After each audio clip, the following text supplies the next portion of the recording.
And by the way, hire primetime Deion Sanders as your head coach for the Dallas Cowboys. I think that should be Jerry Jones's master plan. That's right, I said it.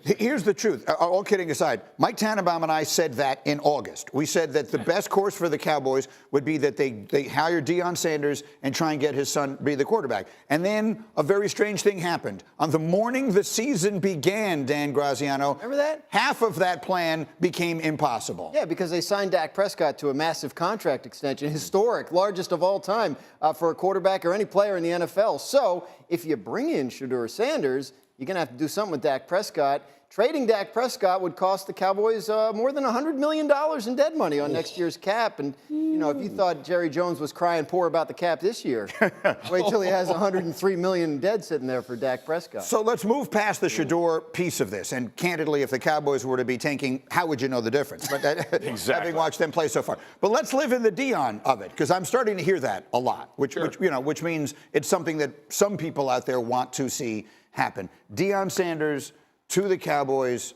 in a vacuum. Do you like it? I mean, sure. It's like it seems like Deion Sanders is very interesting and exciting, which seems like that's more important to Jerry Jones than anything else. Deion it seems that he's gotten Colorado turned around pretty quickly. So that suggests that he has some coaching ability to do at multiple different places. I'm sure it's a job that he can do.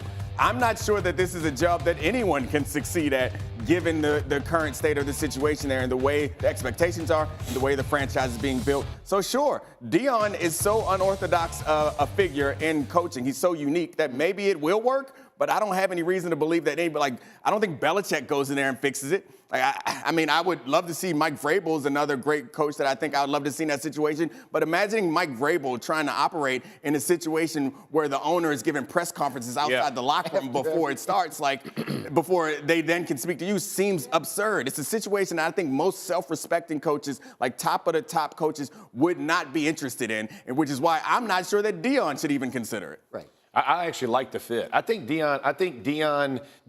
issue would be Jerry more than Deion. I think Jerry might not like the shine that Deion would get and create. And Deion sticks by his conviction and does not care. He's not going to placate to anybody, whether it's Jerry Jones or anyone else. The head coaching job in the NFL is based on this. Can you hire good coaches to be your coordinators? And I think Deion can be really, and you set the standard for how you're going to tolerate your players. Is this guy what I want to be a Dallas Cowboy? That's what separates Deion from others. And when you see the Dan Campbells of the world, right, and you see these players, even D'Amico Ryan, it's the style of player that you want to run and be part of your organization. That's where I think Deion separates himself from other coaches, and I think that would be a very good fit for that. As you were talking, it hit me that Deion is actually the perfect person for this situation. Sure. Because there has to be someone with a personality and credibility big enough that he can say, I don't care what the owner says. And that when the players try to circumvent this situation, Deion's going to say no. No, that's exactly right. I can't accept that. I'll go somewhere else. I don't need this. That's right. I do think that it has to be someone like that, and maybe Belichick fits in that category because of his cachet, where someone that is so well respected and has so much cachet or power or goodwill from some other situation that Jerry Jones can't overshadow them and make them look like they're just a crony for the owner. Problem is, does Jerry Jones want to hire somebody like that? Right. Right? I mean, that's the issue here. Because, I mean, you look at what we've talked about this Dallas Cowboys coaching job and how different it is from everything else. We've talked, how Mike McCarthy's a guy that is sort of okay with it. I'm going to coach the team. I'm going to do my thing. He's going to do his thing, and it doesn't bother me. Jason Garrett lasted a long time with the same mindset, right? When they had the job open, they didn't interview very many people. It was Mike, and it was Marvin Lewis, and there wasn't much else on the list. So I think, could Deion Sanders coach the Cowboys and be successful? Sure. I don't think we should underestimate Deion Sanders' coaching ability at this point. No, I think he's exceeded all expectations. Are every single year multiple jobs that come open that would be in a vacuum infinitely more attractive opportunities. Infinitely more. The Cowboys are a team going in this direction. They're not getting any better anytime soon. It's hard to get more attractive than Dak Prescott and Micah Parsons and CeeDee Lamb. So I yeah, it is. It's easy because then those three guys are getting paid 80% of the salary cap. You have no room to pay anybody else. If they pay Micah Parsons and don't trade him, as I have been advocating for, they're not going to have any money left to pay anybody else to play. But Deion's a showman, and where is the show bigger than it is in Dallas? Like it would. And you can build a roster around those talents. I get your point. Like the talent in the NFL is so close. Like it's not like college where it's going to be three good players, then a bunch of guys that are going to be working 9 to 5. Draft well, you can do it. Like they can build a team around that talent. But Nick, Dak Prescott is the highest paid quarterback in the NFL. No disrespect meant to him. Is he one of the best quarterbacks in the NFL? Like, is he on the little tiny list? Yes. Yeah. On the little tiny list of best quarterbacks. Okay, you want to say you're talking Allen, Mahomes, and Lamar? No. Okay. Right. After that, yes, he's in that next. Yeah. But if you're going to elevate a roster, all we ever talk about is how once you pay the quarterback, you can't afford to pay the rest of the guys. You need to have a guy who can elevate all these other people. Well, no one has. Well, Lamar's doing it right now. Like they paid the quarterback and they also paid the receiver's a rookie, but they paid the running back $8 million a year. And Lamar is they paid the running back almost nothing. That's the point. You can pay a running back. This is the 5th best offense in the history of football. And my point is, just because you paid a quarterback doesn't mean you can't be good at football. Right. That's the absurd thing that we keep listening to people say. Like once you pay the quarterback, unless your quarterback's the best in the league, you can't be good. Yes, you can. Like last year's Rams, right? Stafford, Cooper Kupp, and Aaron Donald all making monster numbers. And that's a competitive team that got in the playoffs. And it can be done. You have to draft well and you got to coach it well. But it hasn't been done. They didn't do anything of consequence last year. When they won the Super Bowl, they didn't have all those guys getting paid all of that money. The point is you're about to have the most expensive quarterback, expensive receiver, and expensive defensive player all at the same time on your roster. Go back and find me a team that can succeed that way. The quarterbacks who can elevate players. Bart Scott sits in that seat and talks all the time about how the quarterback needs to leave some cheese on the taco for other people, which is his expression. But it happens to be true. No, it doesn't, though. I'm not advocating for guys taking less than what they deserve. General manager, do your job. Once your quarterback gets what he deserves, you then need to draft well. Coach, do your job. You then need to create schemes that elevate the players that are around you. The quarterback is not a magical being where we think that just because he's some special guy that he can make everyone else magic. No, pay the guy what he deserves. Don't leave no cheese on the taco or whatever. Don't need no meat, lettuce. Take all the taco ingredients that you deserve and let the general manager do his damn job. Right. You can allocate salary throughout the course of a contract. You can amortize it over the contract. This is just a thing that owners and general managers use as a negotiation ploy to bully players into taking less than they deserve. And Bart Scott talking about cheese on tacos or pizzas or whatever food is just perpetuating that nonsense. Well, except that the whole salary cap is a zero-sum game.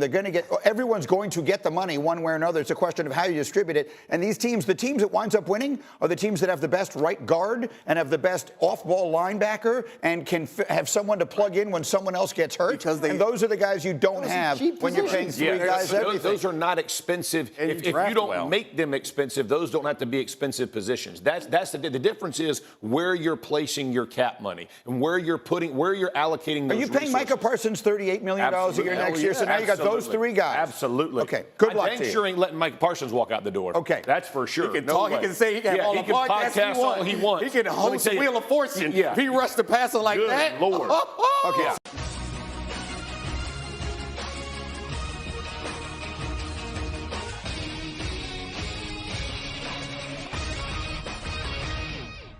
Hey guys, let's get more news about Dallas, but first, don't forget to subscribe and leave your like.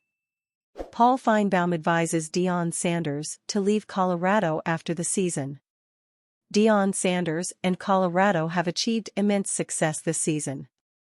After finishing 4-8 in his first season, Sanders has led the Buffaloes to a 7-2 season where the team is bowl eligible for the first time since their Alamo Bowl appearance in 2020. But, ESPN's Paul Feinbaum believes that the Pro Football Hall of Famer should leave Boulder after this season. Feinbaum explained his point of view on the Matt Berry Show, saying, "I never really liked the Colorado job, but he's made the most out of it. It's been a struggle, he's already beaten the odds. It's a good time to get out, buy low, sell high. I'm not a broker, but that's not hard to figure out. It's hard to imagine, there's just too many complications out there. He's on a big stage, but it's nothing compared to what he'd be. First of all, there is nothing that compares to Dallas. It's the biggest franchise in all of sports when it comes to attention. Sanders has often been mentioned in coaching conversations relative to the Dallas Cowboys. Sanders' success with the franchise has many in the sports world believing that he would be the perfect person to lead the team back to relevance that they haven't enjoyed since Sanders joined the eventual Super Bowl-winning Cowboys squad in 1995. But, Sanders has routinely stated that he has no intentions to coach in the pros. "I don't have any desire or ambition to coach in the NFL," Sanders told SI.com in January. "I have a problem with men getting their checks and not doing their jobs. I would be too tough as a coach in the NFL because I still have those old-school attributes." This isn't the first time that Sanders has poured cold water on the conversations about a leap to the NFL from the college football landscape. But, Barry had another interesting destination for him, Florida State. "You're telling me there aren't people in the Florida State administration that aren't like, man, should we go? Deion is ours, Deion can recruit, should we kick those tires? Shedeur is gone, Travis Hunter's gone." That's going to be something that happens because of Deion's connection to Florida State and everything he did there. Sanders taking over for Mike Norvell would be interesting given his recent history with his alma mater. Sanders initially interviewed to be the head coach of the Seminoles before they chose to hire Norvell. Sanders then went to Jackson State, which he departed in 2022 to join the Buffaloes. At the start of the 2023 season, Sanders claimed that his alma mater was Talladega College. Although his athletic legacy was forged at Florida State, he received his bachelor's degree from the Alabama-based HBCU. No, actually, do you know where I graduated from? "I graduated from an HBCU, Sanders said in a response to a reporter who called him a knoll. "So I'm a who?" "No, I'm a who?" "I thought it's where you graduated from, isn't it? Why do you keep calling me that when you know where I graduated from?" "I'm an HBCU grad." There's no doubt that Sanders would likely change his tune a bit if he were indeed offered the Seminoles job. But, it doesn't appear likely as Norvell reshuffles the deck with his coaching staff. Sanders also hasn't said much about leaving the program, as he appears focused and committed to leading the Buffaloes to success.